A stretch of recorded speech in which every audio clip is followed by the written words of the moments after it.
నమస్తే రమగారు. నమస్తే జయ. రమగారు, మరణించిన తరువాత లేతే కొద్దిసేపట్లో మరణిస్తారు అననగా చేసే కొన్ని క్రియలు ఇప్పుడున్న జనరేషన్‌కి, ఇప్పుడు ప్రెజెంట్ ఉన్న జనరేషన్‌కి కొన్ని నచ్చట్లేదండి. కొన్ని చోట్ల కొన్ని విమర్శలు, అసలు ఏం పద్ధతులు? ఎందుకిలా పెట్టారు? మన వాళ్ళు అసలు ఏం పెట్టారో మనం ఏం చేస్తున్నాము? అంటే ఉదాహరణకి ఇప్పుడు చనిపోయే ముందు సాధారణంగా మనం ఏం చేస్తామంటే తీసి కింద పడుకోబెడతాం. కొన్ని కమ్యూనిటీస్‌లో. తెలిస్తే తెలిస్తే ఇంక ప్రాణం పోతోందనే విషయం గనక అర్థమైతే కింద పెట్టటం. కొన్ని కమ్యూనిటీస్ కాదు, అన్ని కమ్యూనిటీస్ అంతే. అంతేనా? వాళ్ళ వస్తువులన్నీ కూడా ఏదైనా మంచం మీద ఒకవేళ మనకు తెలియకుండా ప్రాణం పోయినా కూడా ఆ మంచాన్ని తీసేయటం, ఆ బెడ్‌షీట్స్ ఇవన్నీ తీసేయటం ఇలాంటివి చేస్తా ఉంటారు. అంటే చనిపోయిన తర్వాత కార్యక్రమాలన్నీ అయిపోయిన తర్వాత పూర్తిగా బట్టల మీదే స్నానం చేయటం ఇలాంటివన్నీ చేస్తూ ఉంటాం కదా! ఇదేదో అవమానకరంగా అలా అనుకుంటూ ఉంటే విన్నాను రమ్మగారు నేను. అసలు ఇదెందుకు సైంటిఫిక్‌గా వచ్చిందా? లేకపోతే మన శాస్త్రంలో ఉన్న విషయమా? అంటే ఇప్పుడు మనది సిద్ధాంతం, భారతీయ సిద్ధాంతం అనుకో, మరణించిన తర్వాత ఏదైనా జంతువులు చూస్తాం మనం. మరణించిన తర్వాత మన ఇంట్లో ఒక ఎలుకో బల్లో చనిపోయింది అనుకో, రెండో రోజు మూడో రోజుకి ఏమవుతుంది ఇంట్లో? దుర్వాసన వస్తుంది.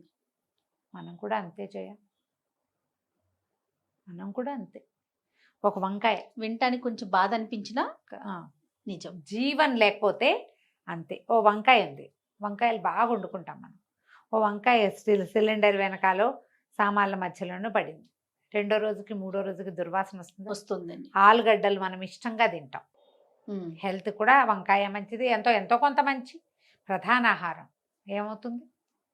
అన్నం వండుకుంటాం, అన్నం వండుకుంటాం. అన్నమే ప్రాణాధారం మనకి. 2 రోజులు ఉంటుంది. రెండో రోజుకి అన్నం ఏమవుతుందమ్మా? నీరు కారిపోయి వాసన వచ్చేస్తుంది. దుర్వాసన. కవర్లో కట్టినా సరే వాసన పోదు, అది మొత్తం వస్తుంది. ప్రాణాన్ని వదిలేశాక, జీవుడు వెళ్ళిపోయాక అందులో ఇంచి మన నాన్నో నాయనమ్మో మన అన్నయ్యో మన పెద్దనాన్నో మనకు అత్యంత ప్రీతిపాత్రుడైన గురువో మన జీవితాన్ని నిలబెట్టిన మహానుభావుడో శరీరాన్ని విడిచిన తర్వాత ఆ శరీరము పంచభూతాల్లో కలిసిపోవటమే. వాళ్ళెవరో ఇందులో ఉన్నంత వరకు, జవసత్వాలతో ఉన్నంత వరకు, జీవించి ఉన్నంత వరకే దీనికి విలువ. చొక్కాకి ఈ షర్ట్ విలువ అదే. జీవుడు ఒక్కసారి బయటికి వెళ్ళాక దీనికి ఏ విలువ లేదు. పైగా ఎన్నో రకాల పదార్థాలతో నిండి ఉంటుంది ఈ శరీరం. చీము నెత్తురు మనం చెప్పుకునే మాటలే కదా, వంకలు, లోపల జరుగుతున్నటువంటి అనేక రసాయన క్రియలు. గుండె కొట్టుకుంటూ ఉన్నంతసేపు నడుస్తుంది, జీవుడు వెళ్ళాక కొట్టుకోవడం మానేస్తుంది. ఇంకా అక్కడి నుంచి ఏమవుతుంది? ఇది తనంతట తను నాశనం అవ్వడానికి రెడీ అయిపోతుంది. కొన్ని గంటల పాటు వెచ్చగా ఉంటుంది, జీవుడు వెళ్ళిపోయాక తర్వాత చల్లబడిపోవటం మొదలు పెడుతుంది. ఏ రాత్రో గతించారనుకో, తెల్లవారేసరికి శరీరం కట్టే బిగిసిపోతుంది, చల్లబడిపోతుంది. ఇక అందులో మన నాన్న లేడు, తాత లేడు, ఎవరు లేరు అక్కడ. ఇదొక ఖాళీ, పాడవటం మొదలవుతుంది ఆ వస్తువు. ఇంకా దాని వస్తువు కిందే అంతే చూడాలి కదా. అంతే అంతే. దాంట్లోంచి రకరకాల క్రిములు, ఏమంటారంటే వాసనలు, బ్యాక్టీరియా అనాలి, అందులో ఇంచి వెలువడ్డం మొదలు పెడతాయి. పైగా వీళ్ళు లేరన్న ఒక దుఃఖం మన లోపల రకరకాల రసాయనాలని విడుదల చేస్తుంది మన బ్రెయిన్. ఒక మరణించిన వ్యక్తి ఉన్న ఇంట్లోకి వెళ్తే మన వాళ్ళు చెప్పిన సిద్ధాంతం ఏంటంటే సచేల స్నానం అని చెప్తారు. ఇక్కడి నుంచి సావు ఇంటికి వెళ్ళాం, అవును, తిరిగి వచ్చాక నువ్వు ఇంట్లో అన్ని ముట్టుకుని మంచాల మీద కూర్చుని తర్వాత ఎప్పుడో నీకు కుదిరినప్పుడు టిఫిన్ తిని స్నానం చేయటం కాదు, ఇమ్మీడియట్గా స్నానం చేయాలి. ఇది ఎందుకు అంత అవసరము అంటే, ఈ బాడీ ఎక్కడైతే ఉందో అక్కడ చాలా రకాల సూక్ష్మక్రిములు గాల్లో ప్రయాణం చేస్తే నువ్వు అవి మోసుకొస్తావు. నువ్వు చనిపోయిన వాళ్ళని గౌరవించాలంటే వాళ్ళ మర్యాదకి తగినట్టుగా మాట్లాడాలి, కానీ ఆ బట్టలు వేసుకుని ఇండ్లంతా తిరుగుతానని అనకూడదు. అందుకని ఏం చెప్తారు, ఈ సచేల స్నానం అంటే బాత్రూంలోకి డైరెక్ట్గా వెళ్ళిపోవడం, నెత్తి మీద నీళ్లు దిమ్మరించుకోవడం. ఇది వరకు బాత్రూములు ఉండేవి కాదు కదా, చెరువుల్లో మునిగేసేవాళ్ళు, పెరట్లో బావుల దగ్గర నెత్తి నీళ్ళు ఎత్తిపోయటం. వీళ్ళే బావిలోంచి నీళ్లు తోడుకోవటం కాదు. ఆహా, ఎవరైనా పోసి పోయటం నీళ్లు, ఓకే. పంపుల కింద కూర్చొని పంపు నీళ్లు కొట్టుకొని పోసుకోవటం. తలావళ్ళు మొత్తం తడిపాక ఆ తడి బట్టలు జాడి చేరేసుకోవాలి. తువ్వాలు తీసుకెళ్తా అనకూడదు, టవల్ తీసుకెళ్ళకూడదు. మనం బీరువాది అల్మార్లు తెరిచి ర్యాకులు తెరిచి మన టవల్ మనమే తీసుకెళ్ళకూడదు. ఏది ముట్టుకోవద్దు. నీ ఒంటి మీద ఇది దాని మీద ట్రాన్స్ఫర్ చేస్తావు నువ్వు. ఎలా వెళ్ళి చూసామో అలానే వచ్చి స్నానం చేయాలి. ఓకే. బాడీని తీసుకెళ్ళిపోయాక ఇల్లు కడిగేస్తారు. అవును, అవును. అన్ని చోట్ల ఉంది కదా జయ.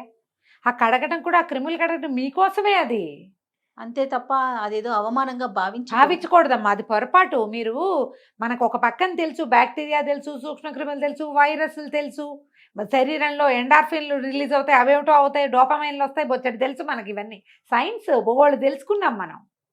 మనకంటే కొన్ని వేల సంవత్సరాల ముందు నుంచి మన ధర్మంలో ఉంది ఇది. అప్పటికి సైన్సులు తెలియవు, కానీ వాళ్ళకి విషయం తెలుసు.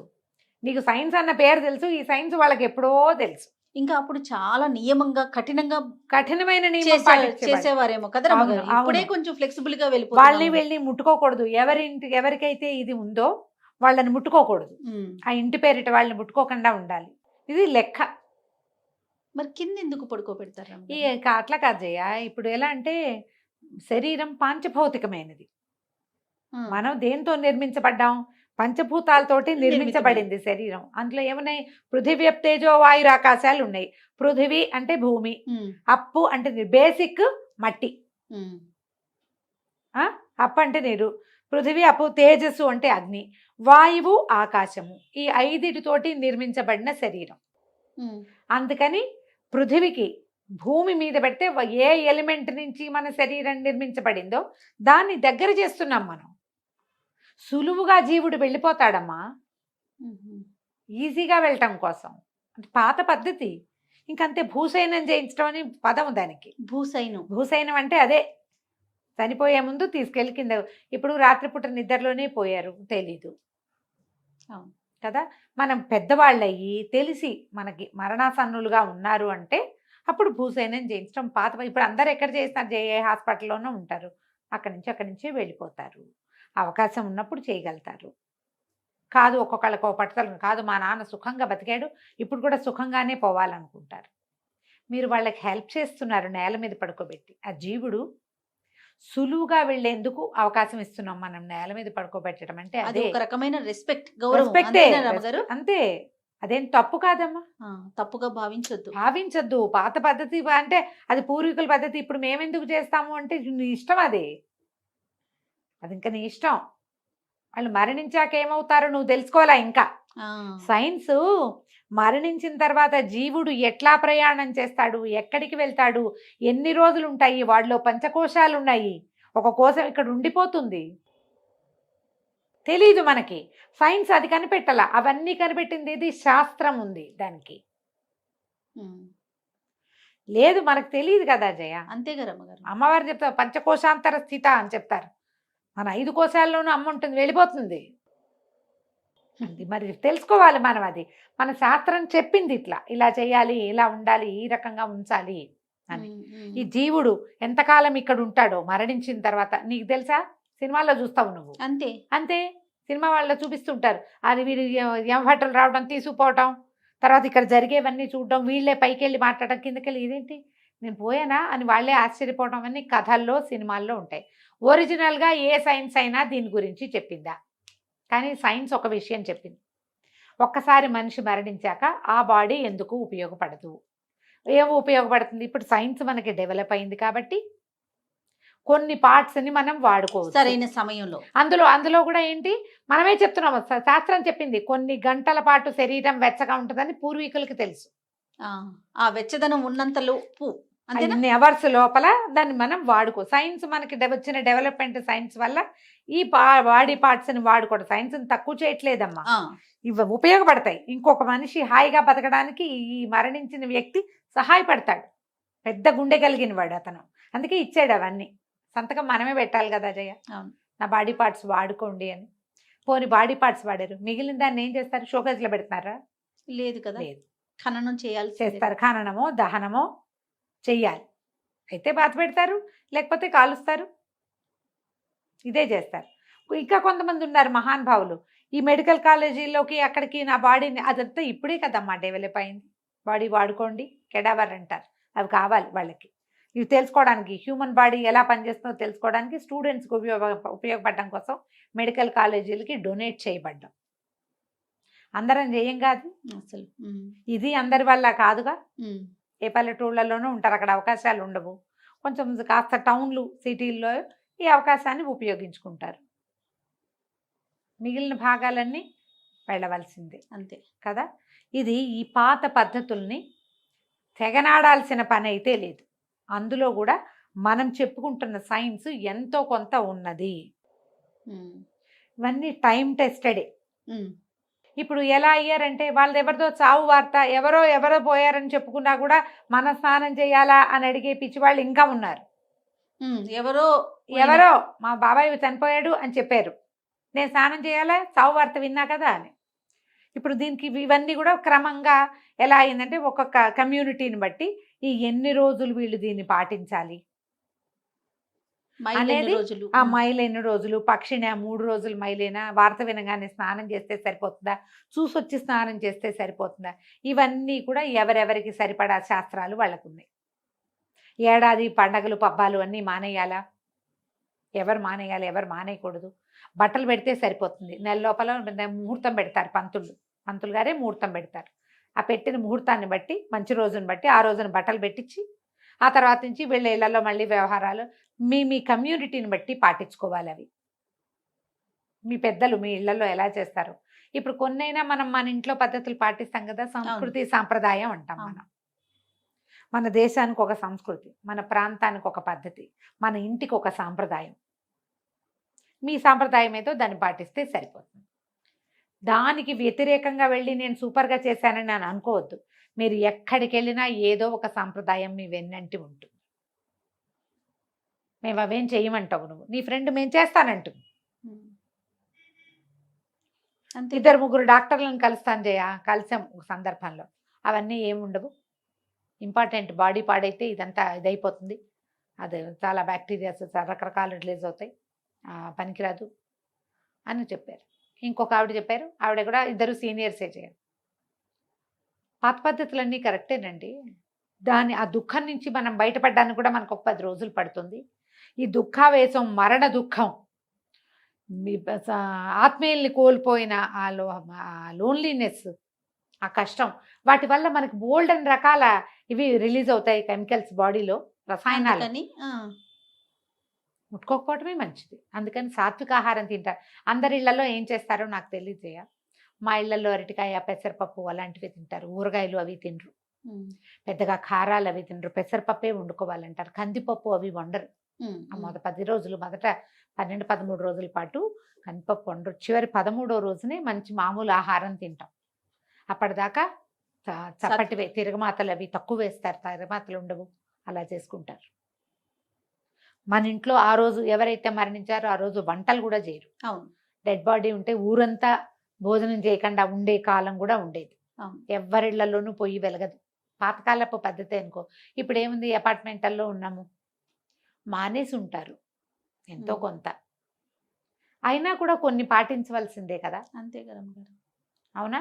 దాంట్లో మీరు ముఖ్యంగా పాటించవలసింది, నా ఉద్దేశం చెప్తున్నానమ్మా, ప్యూర్లీ నాదే ఉద్దేశం, మీ ఇంట్లో మీ ఫ్యామిలీలో క్లోజ్ రిలేషన్స్లో మరణం సంభవిస్తే కనుక మీరు తప్పకుండా మైల పాటించండి, మీకు మంచిది. ఎక్కడికైనా వెళ్ళి ఒక మరణం దృశ్యాన్ని చూసి, లేదా వాళ్ళ ఇంట్లో మరణం జరిగింది, వాళ్ళని ఆ 10-15 రోజుల లోపలే వాళ్ళని కావలించుకున్నా, పలకరించడానికి వెళ్ళినా స్నానం చేయండి తప్పకుండా, బట్టలతోటి తప్పకుండా చేయండి. ఇవి ఎందుకంటే వాటి వల్ల మన ఒంటి మీదకి ఏవి రాకుండా ఉండడం కోసం. మేమైతే ఎవరి దగ్గరికైనా వెళ్ళి ఊరికే పలకరించడానికి వెళ్ళినా తలస్నానం చేస్తాను, తప్పకుండా చేయవలసిందే. ఇది పాతకాలం పద్ధతి అని అనుకోకండి. డాక్టర్స్ కూడా కొంతమంది యాక్సెప్ట్ చేస్తారు దీన్ని. డెడ్ బాడీని చూసి వచ్చాక స్నానం చేయటమే మంచిది. రమగారు, ఇది మనకి ఆచారం సాంప్రదాయం, ఇటువైపు సైన్స్, 2 ఉన్నాయి కదండి. 2 ఉన్నాయిగా. ఇందులో మరీ అతి చాదస్తానికి పోతే చెప్పలేము. అది కరెక్ట్. చేతస్థానికి పోతే చెప్పలేము. రైట్. ఇప్పుడు ఇండియాలో ఏవో మరణాలు సంభవిస్తాయి, ఇలా ఫారిన్ కంట్రీస్లో వాళ్ళు అడుగుతారు, మేము ఇవన్నీ తడుపుకోవాలా, మేము ఇవన్నీ చేయాలా, ఇలాంటివి అడుగుతారు. మీ పెద్దవాళ్ళని అడగండి అమ్మా అని చెప్తాను నేనైతే. చెయ్యొద్దు అని చెప్పాము అనుకో జయ, ఈ మాట చెప్తాను నేను చెయ్యొద్దు అంటే ఇది పిడికి బియ్యానికి ఒకే మాత్రం రమగారు చేయక్కర్లేదన్నారని వీళ్ళందరికీ చెప్తారు. మీ ఇంట్లో పెద్దవాళ్ళని కన్సల్ట్ చేయండి, వాళ్ళు ఓకే అంటే ఆ పూజలు చేసుకోవచ్చా, మా ఇంట్లో మా పినిమావ గారు పోయారు మేము వ్రతం నో చేసుకోవచ్చు అడతారు, చేయకూడదమ్మా అని చెప్తా. నేను చేయకూడదు, మీకు ఇది ఉంది, మైలు ఉంది, ఆ మైలు ఉంది, ఏడాది లోపల చేయదు. మీరు కమ్యూనిటీ ఏమిటి, మీకు అమ్మ చేయకూడదు అన్నారండి, మరి ఇంకా నన్ను ఎందుకు అడుగుతారు? చేయకూడదు అన్నాక చేసుకోవాలని ఉంది. ఈ సంవత్సరం మానేస్తే వచ్చే ఏడాది చేసుకోకూడదు, ఇందులోనే అయిపోతామా మనం? అదే కదా, అయిపోం కదా, వచ్చే సంవత్సరం చేసుకోవచ్చు. రైట్. ఎప్పుడు పాత సాంప్రదాయాలు మంచివేనమ్మా. అయితే విను, ఈ పాట అడుగు. చనిపోయిన వారి ఫోటోలు దేవుడి దగ్గర పెట్టుకోవచ్చా, అడిగేసే ఇందులో. అయితే రమగారు, చనిపోయిన వారి ఫోటోల్ని మనం దేవుని మందిరంలో కానీ దేవుడి రూమ్లో కానీ పెట్టుకోవచ్చు అని?